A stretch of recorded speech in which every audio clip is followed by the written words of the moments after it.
Vietnam, 1967. U.S. Air Mobile Forces chopper in on a search and destroy mission against communist insurgents. Afghanistan, 1985. Mujahideen fighters fire a missile to bring down a Soviet gunship. Guerrilla conflict is not a new form of warfare, but it underlies most wars in the modern world. And with it comes the type of warfare specially designed to confront and overcome it: counterinsurgency. Both are deadly, both are brutal. And the wars of the 21st century suggest these strategies will be used as frequently in the future as they have been in the past. The battle plan is guerrilla warfare.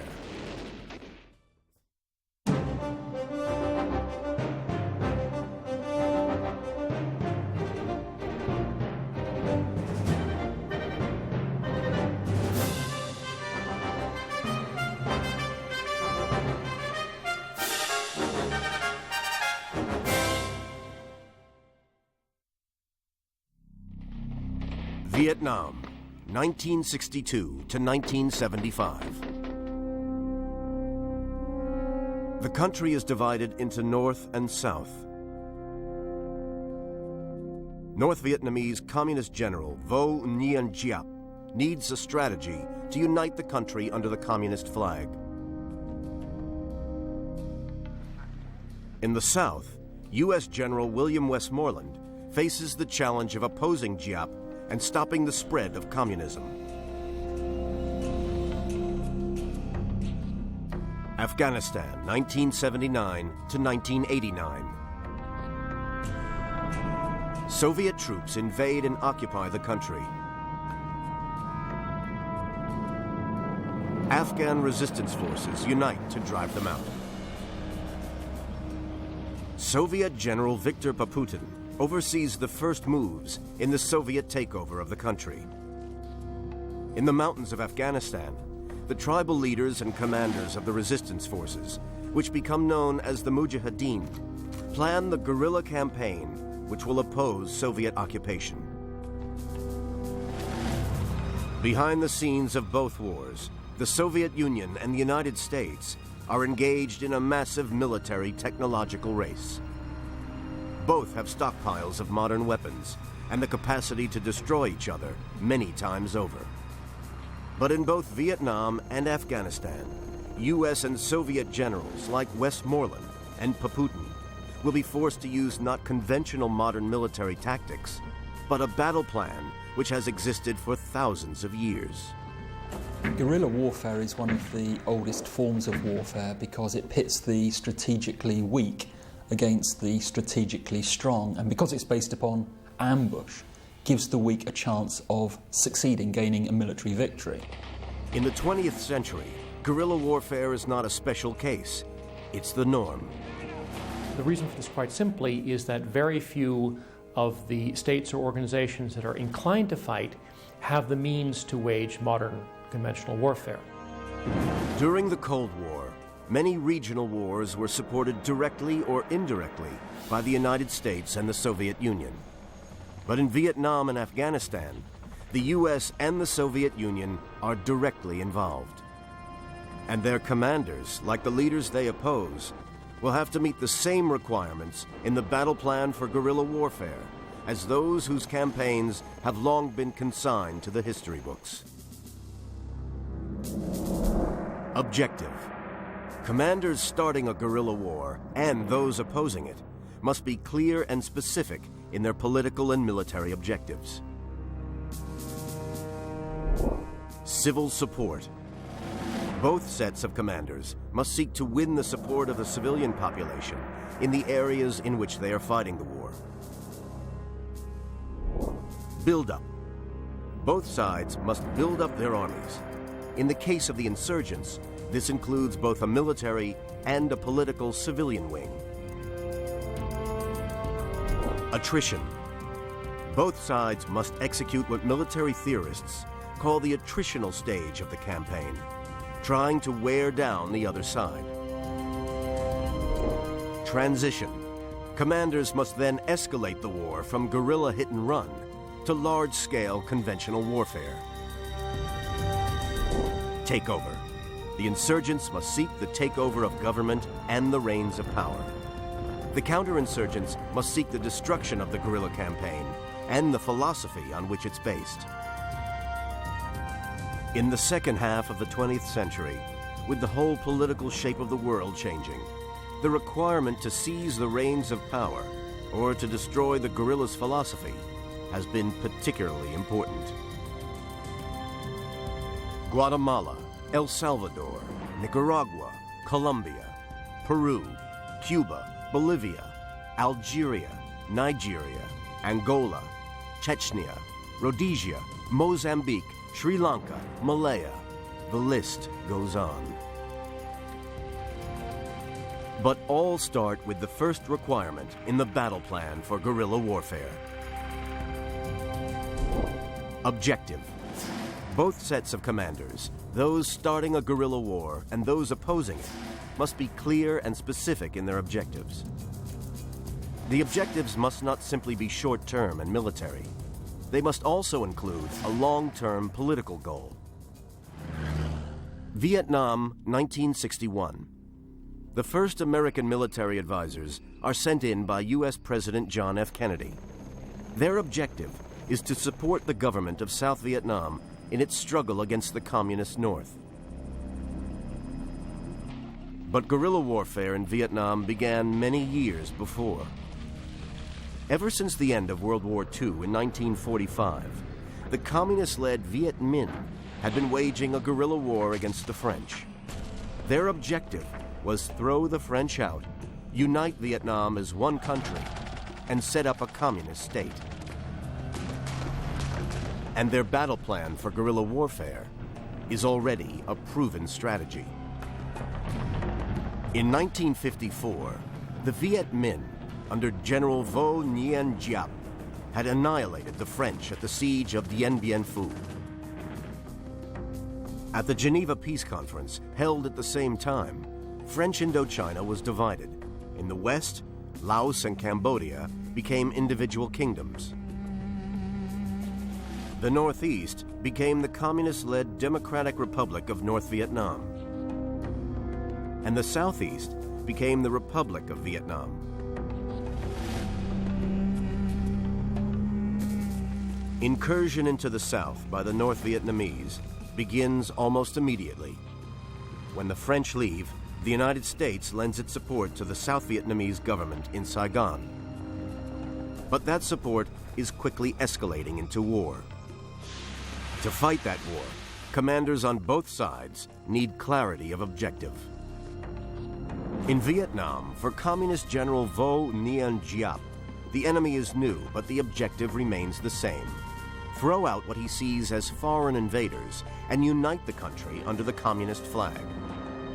For his opponents, the situation is more complicated. The difficulty was for the French. They couldn't keep the communism plague, as the French called it, just to the north. It was spreading further to the south. The Americans were not very keen for that to happen, and so they got increasingly involved, and by the early 1960s were really fully committed. This is an American military training film about counterinsurgency, made in the early 1960s. Even as they are taking the first steps which will lead them into the Vietnam War, American commanders are aware of the type of warfare they face.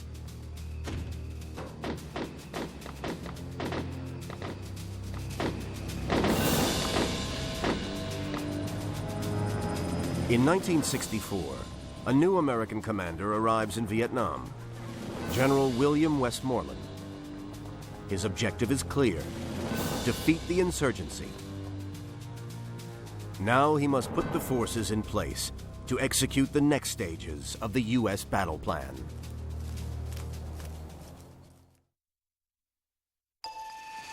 Vietnam, 1964. The new U.S. commander, General William Westmoreland, has a clear objective: locate the insurgents and destroy them with superior firepower. Against Westmoreland, North Vietnamese General Vo Nguyen Giap also has a clear objective: to use all the means at his disposal to force the Americans out. Thus in Vietnam, Giap and his political masters, and Westmoreland and his political masters, both have clear immediate military objectives. In the political arena, Hanoi has a long-term goal: to unify the country. Washington's ultimate political objective in Vietnam is less certain. In the Soviet war in Afghanistan, both sides also have clear military objectives. Afghanistan has long been strategically important. It's one of the crossroads of the world. In 1979, the Soviets, concerned about internal Afghan politics, send in advisors to support government forces.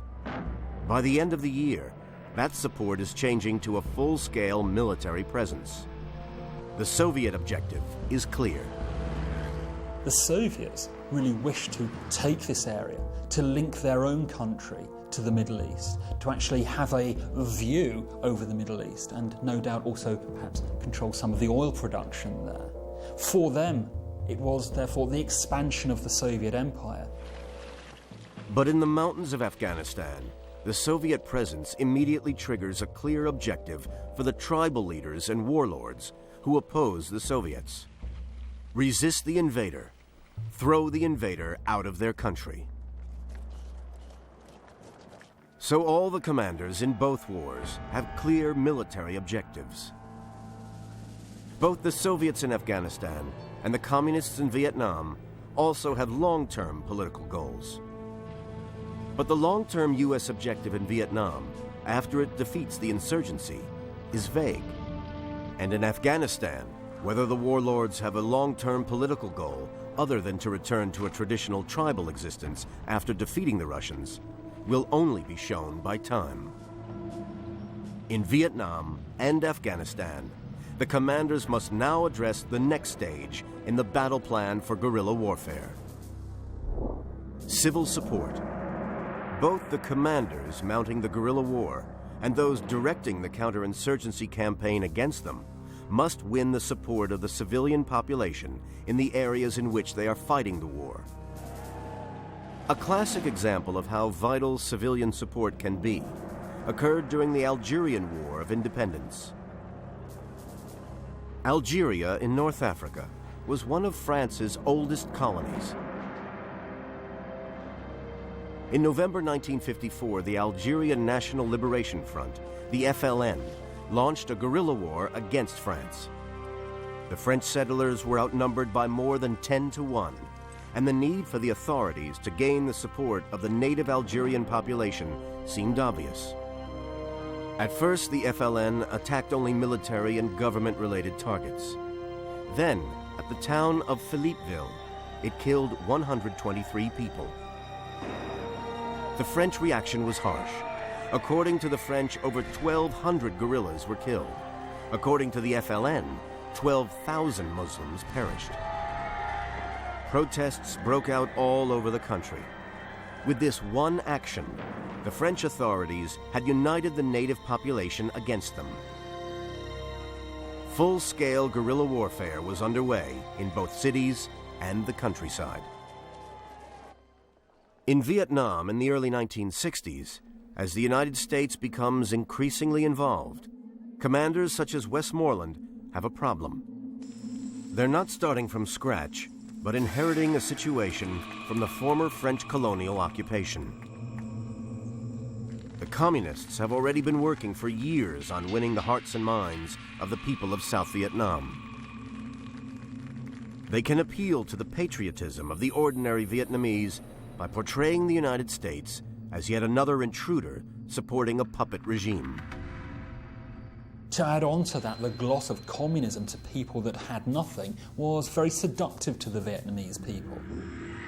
To overcome this powerful appeal, the South Vietnamese government and its U.S. backers must do one thing above all: provide security from communist infiltration so that they can prove that democracy will bring stability and prosperity.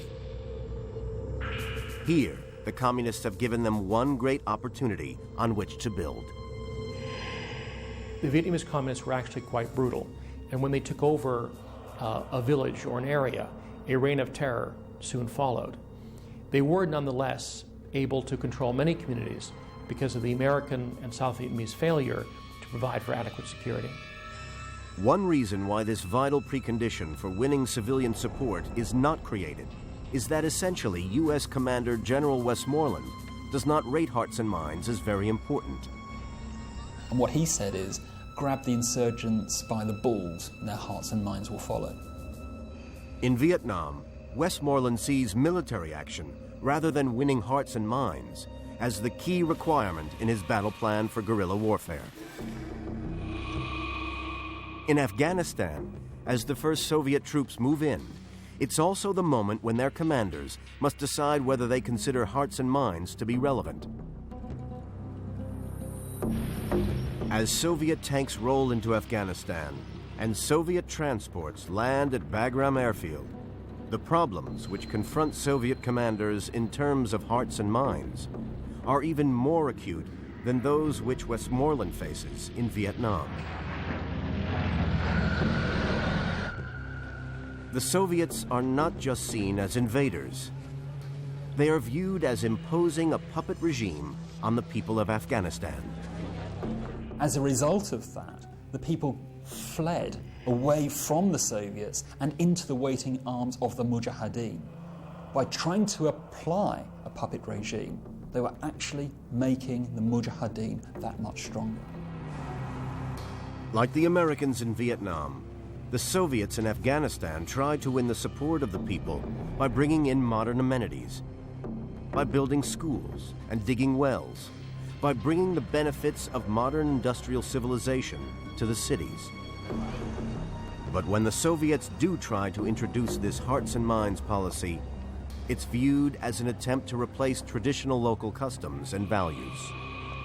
In fact, in Afghanistan, these measures were not really ineffective. They had the effect of increasing the hostility of many tribesmen to the Soviet invaders. They saw the Soviet attempt at imposing modernity on Afghanistan as an assault upon their traditional way of life. The Afghan guerrillas, in effect, don't have to do much to win the hearts and minds of the Afghan people, particularly the people in the harsh and inhospitable mountains where they will fight their war. The loyalty of such people to the guerrillas was based on tribal identity, on kinship ties, on traditional loyalties that in many cases went back for centuries. In short, all the Afghan guerrillas were asking the Afghan people to do was to continue doing what they had been doing for many, many years. In both Vietnam and Afghanistan, therefore, it's the insurgents, the communist North Vietnamese, and the Afghan Mujahideen who satisfy the hearts and minds requirements in the battle plan for guerrilla warfare, and the counterinsurgents, the Americans and the Soviets, whose hearts and minds policies are proving less effective. In Afghanistan and Vietnam, it's now time for commanders to take their campaigns on to the next requirement, arming themselves to fight a guerrilla war. Vietnam in the early 1960s, and Afghanistan 20 years later. Now the commanders in each war must address the next requirement in the battle plan for guerrilla warfare. Build up. Both sides must build up their armies. This includes both a military and a political civilian wing. That army can be physically armed men that can take on the forces of the counterinsurgents. Or that army can be armies of converts that spread the political word to other towns and villages. Together they are very powerful and are absolutely critical if the insurgency is to move forward. In Algeria by 1956, France's response to this requirement was to commit more than 400,000 troops, including elite airborne units, and the French Foreign Legion. During 1956 and 1957, the FLN's armed force used the classic guerrilla tactics of hit and run, then merging back into the population. Kidnapping, murder, and mutilation were commonplace. In 1957, the French divided the country into sectors, each permanently garrisoned by troops responsible for suppressing guerrilla operations in their area. This reduced terrorism, but tied down large numbers of troops. The French also punished villages suspected of helping the guerrillas. They moved whole villages from the mountains to the plains. Between 1957 and 1960, more than 2 million Algerians were moved in this way.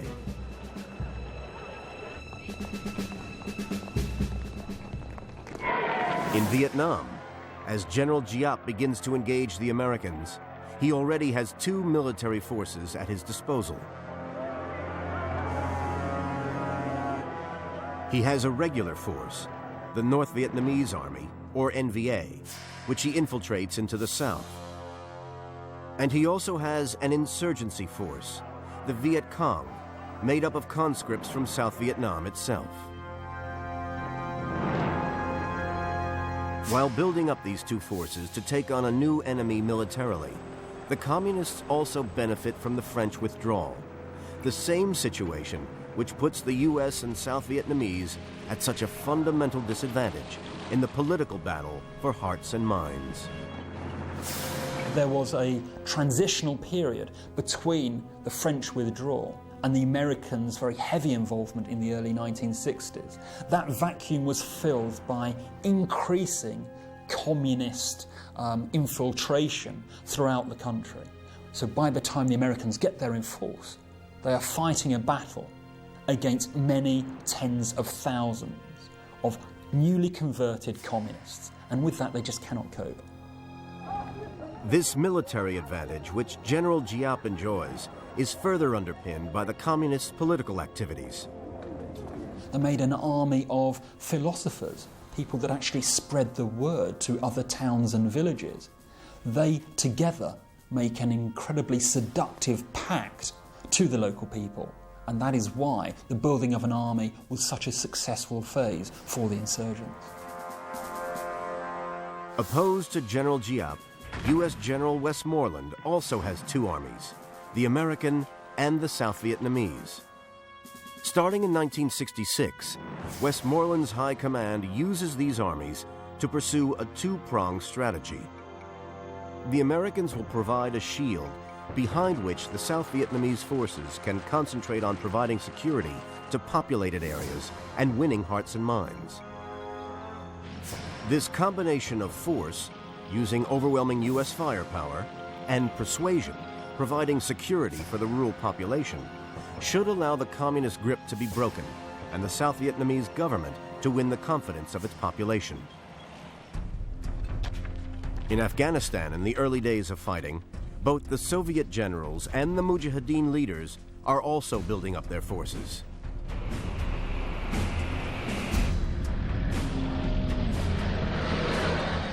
To outsiders, at first, the Soviets seem well equipped and well prepared. Against them, the Mujahideen are poorly armed. They retreat into the mountain areas they know well. So in Vietnam, both Westmoreland and Giap have met the buildup requirement in the battle plan for guerrilla warfare. But in Afghanistan, in retreating to the mountains, the Mujahideen are, in essence, choosing the battleground on which the war will be fought. And now, as the commanders meet the next requirement in the battle plan for guerrilla warfare, this battleground becomes crucial. Attrition.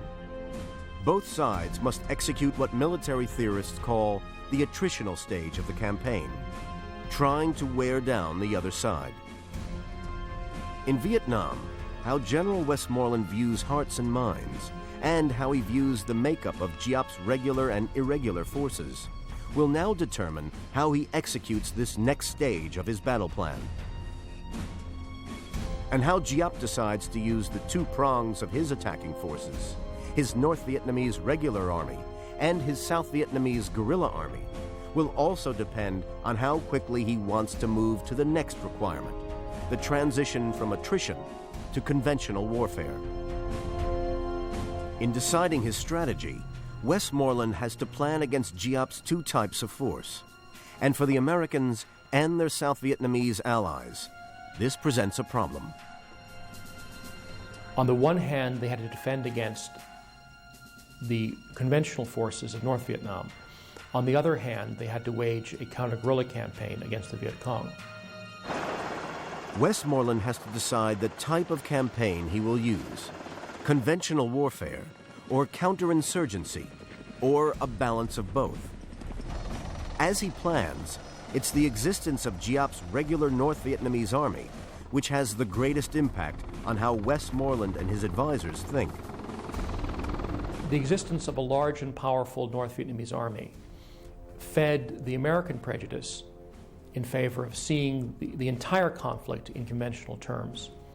In particular, it meant that those within the American camp who wanted resources for the counter-guerrilla campaign found themselves marginalized. And this is also affected by the buildup of U.S. troops. Once they are committed, the Americans very quickly increase their forces. In 1962, there are some 2,000 American troops in Vietnam. By 1969, there are more than 500,000. This is almost part of the American problem. They have all of those troops in Vietnam, particularly in southern Vietnam, and they need to use them. And of course, the military are far better at fighting violent operations than hearts and minds. And this is, of course, where the counterinsurgency plan that the Americans devise eventually moves to. It moves to violence rather than to the hearts and minds scenario. So Westmoreland's decision is to treat Vietnam not as a counterinsurgency war, but a conventional one. At this stage, for both Giap and Westmoreland, attrition, wearing down the opposition, is the key to the war. But attrition means different things to each man. For Giap, it is to convince the U.S. that it can never win. For Westmoreland, it is to destroy his enemy physically. In the case of the communists, this was a strategy of frustration. Their aim was to convince the Americans that they could not win and that they should therefore leave the country. In the case of the Americans, it was a strategy of pure attrition, one that involved the killing of the largest possible number of enemy soldiers. But General Giap's decision to combine the two types of warfare, using his North Vietnamese army and his Viet Cong irregulars, also presents Westmoreland with an additional problem. His men have to force Giap's insurgents out of the jungle, but this is terrain which the Americans find very difficult. The Americans, because they were moving in this inhospitable terrain, often found themselves ambushed. The insurgents, the guerrilla forces, held the initiative, and the Americans were often slaughtered as they tried to move through the jungles and tried to just find out where the enemy were. Until 1965, Giap's strategy appears to be succeeding. But in that year, he makes one of his biggest mistakes.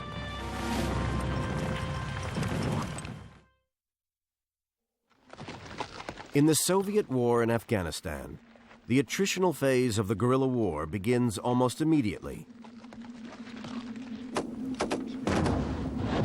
It is David against Goliath, one of the world's most powerful armies with immensely sophisticated weapons, up against an enemy with only light arms.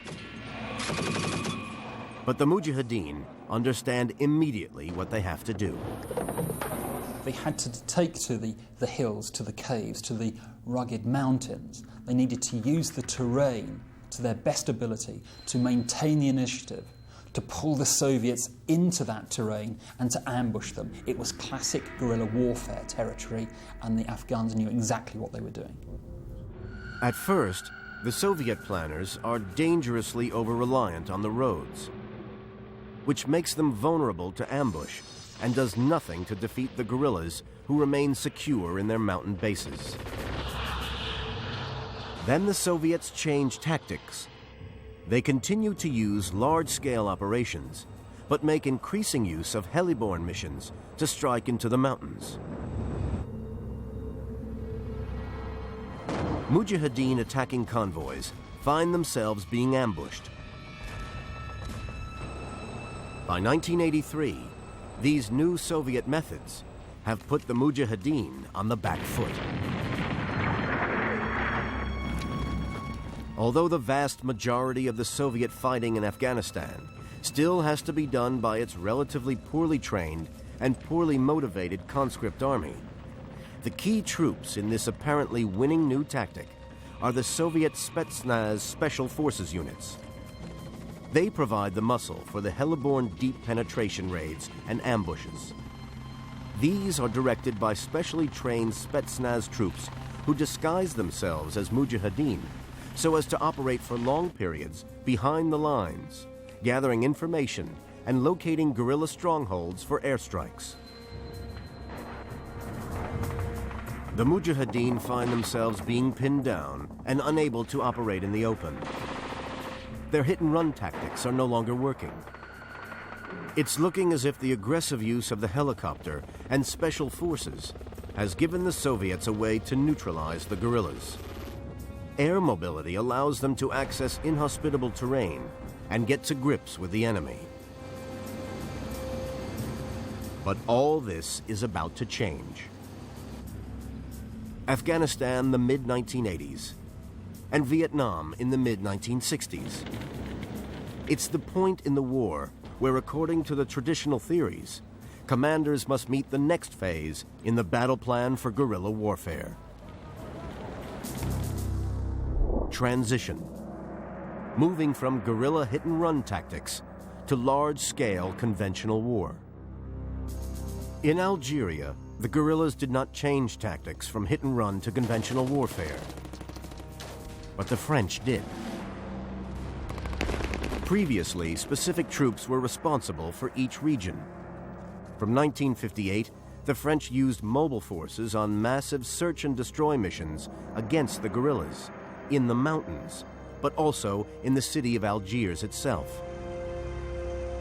By 1959, the French appeared to have put down the guerrillas. They appeared to control Algiers. This uneasy peace was as close to military victory as they would get. In Vietnam in 1965, General Giap decides to make the critical transition from guerrilla to conventional tactics. He aims to confront the US and South Vietnamese forces in conventional combat and try to overthrow the South Vietnamese government rapidly. The tactic merely makes his forces easier targets for massive American firepower. But this miscalculation has an unexpected result. It confirms Westmoreland's belief that the way to win is by conventional and not counterinsurgency warfare. Although the premature attempt to transition to conventional operations must be counted as one of the great mistakes of the Vietnamese communists, it had the benefit of feeding the existing American prejudice that the war was primarily a conventional struggle. During 1965 and 66, in spite of using conventional tactics in a counterinsurgency scenario, Westmoreland is inflicting massive casualties on Giap's insurgents, and especially Giap's guerrilla forces. After suffering huge losses, particularly from U.S. air power, in battles on the Bantangan Peninsula and the Ya Drang Valley, and the siege of Plei Mi Special Forces Base, Giap is losing. Now he changes tactics again. He decides to introduce a massive political dimension into his campaign. His aim is to turn the tables on the U.S. and South Vietnamese governments by taking the war in Vietnam into the living rooms of America. In 1954, General Giap had altered the course of politics in the region by annihilating the French base at Dien Bien Phu This victory had a major impact on the Geneva Conference, which decided the future shape of the region. Now Giap aims to overwhelm the U.S. Marine base at Khe Sanh as a dramatic demonstration that the North Vietnamese are still a powerful and determined enemy. But the siege of Khe Sanh is only one part of General Giap's new strategy. On January 30th, 1968, the Vietnamese New Year festival of Tet, he sends both irregular and conventional forces into 36 South Vietnamese cities and towns previously thought to be outside his striking range, including the capital, Saigon. The communist troops are effectively on a suicide mission, for they have no heavy equipment and must face an overwhelming enemy response. But initially, they seem to be rampaging everywhere. A squad even breaches the outer wall of the American embassy in Saigon. The embassy itself is not in danger, but television images of dead Viet Cong inside the compound suggest otherwise.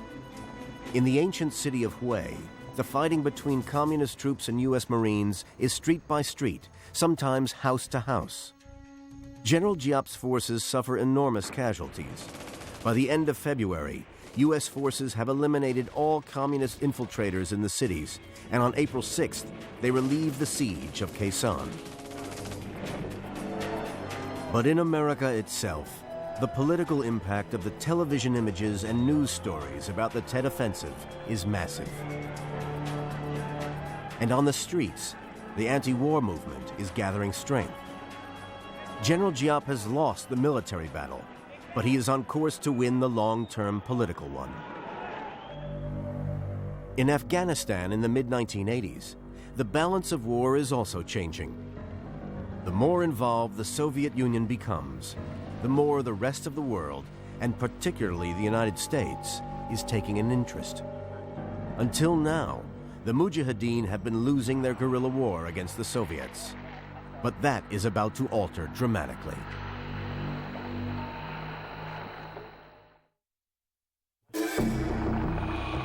Afghanistan in the mid-1980s. The Mujahideen's guerrilla war against the Red Army undergoes a revolution. The Mujahideen are increasingly well-armed, with mainly U.S.-supplied surface-to-air missiles, rockets, mortars, and communications. And they are starting to have a military impact. Successful ambushes of Soviet convoys are an almost daily occurrence. The Americans were beginning to get weapons to the Mujahideen, were beginning to, if you like, almost fight the Cold War by proxy in a way that they were also doing in the Middle East. It actually became a very dangerous situation. This is the key weapon which shifts the balance of power in Afghanistan. US-made, shoulder-launched surface-to-air missiles, like the Stinger. This eliminates one of the Soviets' biggest technological advantages in Afghanistan, the helicopter, and the air mobility of its troops. The first Soviet helicopter to be destroyed in this way is shot down as early as December 1982. The Americans had supplied the Mujahideen with surface-to-air missiles, and helicopters moving relatively slowly provide a very good target for heavy machine guns. We find, therefore, that the way in which the Soviets wished to move was restricted by some quite basic weaponry, and as a result of that, the Soviets found it very difficult to get to grips physically with their enemy. Soviet losses start to escalate, and with them the feeling that the war is unwinnable. In March 1985, a new Soviet General Secretary, Mikhail Gorbachev, takes control. He swiftly recognizes the underlying fragility of the Soviet system, which is buckling under the weight of its military commitments. He also recognizes popular hostility to the Afghan war and is desperate to pull his troops out. In February 1988, Gorbachev finally makes the decision and steps up negotiations to find a face-saving formula for withdrawal. It's the beginning of the end of the Soviet Empire. In February 1989, the last Soviet tanks and troops gather in their barracks to withdraw back across the border, out of Afghanistan. Although attempts are made to present this as a victory for moderation, no one is fooled. The Soviets had suffered a collapse of political will to fight on anymore, and had been defeated by an enemy which would never give up. The Afghan guerrillas followed the same strategy of frustration as the Vietnamese communists had.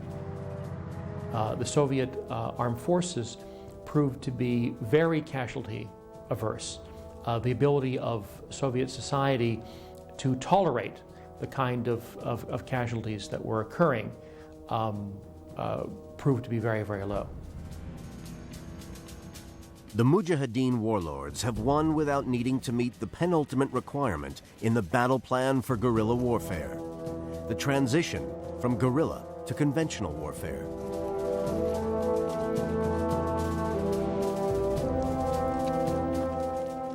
In Vietnam, even though they have not lost a battle, and in conventional military terms are still winning the war, the Americans also make the decision to withdraw and hand over to the South Vietnamese.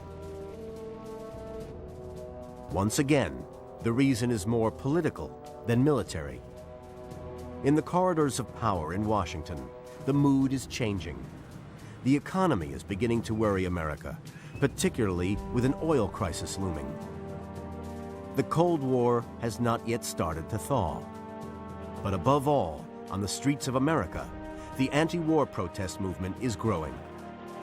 The United States and its people wants out of Vietnam. In June 1969, the first U.S. ground troops begin pulling out. Most have gone within 2 years. Then in March 1972, the Communists launched their first nationwide offensive since Tet in 1968. At first, they're frustrated by the South Vietnamese army, backed by U.S. air power. But a year later, in March 1973, the last U.S. combat troops withdraw. The way is open for General Giap to complete his move to conventional warfare without serious opposition. It takes 2 more years of fighting. Then on April 30th, 1975, NVA tanks spearhead the capture of Saigon. The last U.S. personnel are choppered out of the U.S. Embassy. And the Communists move on to the last requirement in the battle plan for guerrilla warfare: the takeover of government and the reins of power. In Algeria, the end to the war also came only when both French public opinion and international pressure brought a collapse in the will of the French government to continue fighting. As in Afghanistan, the FLN never moved to a conventional stage of conflict. Independence was finally granted in July 1962. In Vietnam, once Saigon falls in April 1975, the country is united under the communist flag. In Afghanistan, 14 years later, the warlords have won the guerrilla war without going through the transitional phase of guerrilla to conventional warfare. Now they come to the final stage, the takeover. But the victory of the Afghan guerrillas against the Soviet invader is not followed by takeover and a period of peace and unity. The guerrilla leaders succeed in driving the Soviets out of Afghanistan, but now they are unable to consolidate their victory by taking over the government and establishing an effective control over the entire country. Instead, the evacuation of the Soviet forces was followed by a new civil war in which various guerrilla groups, including groups that have been allied to each other, now fought each other for various forms of control and supremacy. So in the 2 most decisive wars in the late 20th century, Vietnam and Afghanistan, how did Generals Giap and Westmoreland in Vietnam and the Soviet commanders and the warlords who opposed them in Afghanistan match up to the requirements of the guerrilla battle plan?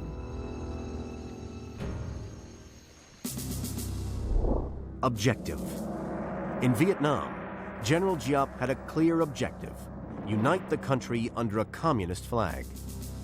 Westmoreland also had a clear military objective: stop the spread of communism, but no long-term political strategy. In Afghanistan, the Soviet commanders had a clear objective: to expand and cement Soviet control. And the Mujahideen leaders also had a clear objective: throw out an invader.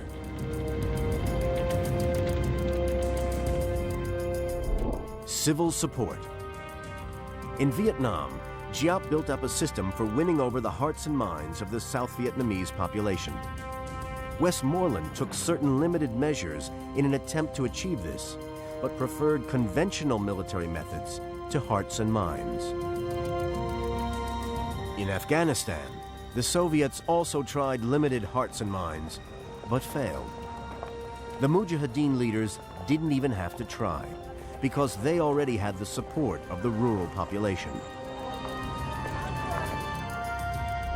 Build-up.